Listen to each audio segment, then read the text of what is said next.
இயேசுவின் கிருபை ஏற்ற காலத்தில் உங்களை பாதுகாக்கும். யோவான் 1வது அதிகாரம் 14வது வசனம். அந்த வார்த்தை மாம்சமாகி கிருபையினாலும் சத்தியத்தினாலும் நிறைந்தவராய் நமக்குள்ளே வாசம் பண்ணினார். அவருடைய மகிமையை கண்டோம். அது பிதாவுக்கு ஒரே பேரானவருடைய மகிமைக்கு ஏற்ற மகிமையாகவே இருந்தது.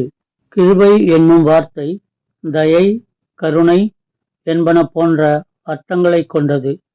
பழைய ஏற்பாட்டில் குறிப்பிட்டுள்ள கிருபைக்கும் புதிய ஏற்பாட்டில் குறிப்பிட்டுள்ள கிருபைக்கும் வித்தியாசம் உள்ளது.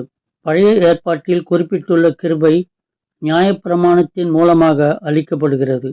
நல்லவர் கெட்டவர் என்று பாராமல் எல்லார் மேலும் பெய்யும் மழையைப் போல இயேசு எல்லாருக்கும் தம்முடைய கிருபையை அளிக்க விரும்புகிறார்.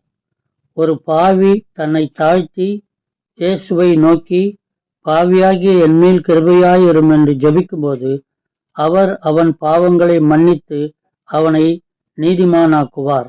விசுவாசத்தில் நிலைத்திருந்த பவுல் இயேசுவை நோக்கி, என் மாம்சத்தில் ஒரு முள் கொடுக்கப்பட்டிருக்கிறது. என்னை நான் உயர்த்தாதபடிக்கு அது என்னை குட்டும் சாத்தானுடைய தூதனாய் இருக்கிறது. நான் 3 தரம் கர்த்தரிடத்தில் வேண்டிக் கொண்டேன் என்றான். அதற்கு இயேசு, என் கிருபை உனக்கு போதும், பலவீனத்திலே என் பலம் பூரணமாய் விளங்கும் என்றார். இயேசுவின் வசனங்களை கேட்கிற யாவரும் அவரை நோக்கி பார்க்கும்போது அல்லது அவரை நினைத்து வாழ்கிற போது, அவரை நோக்கி ஜெபம் பண்ணினால், எப்படியாகிலும் எந்த சூழ்நிலையிலும் அவர் தம் கிருபையை உங்களுக்கு அளிப்பார்.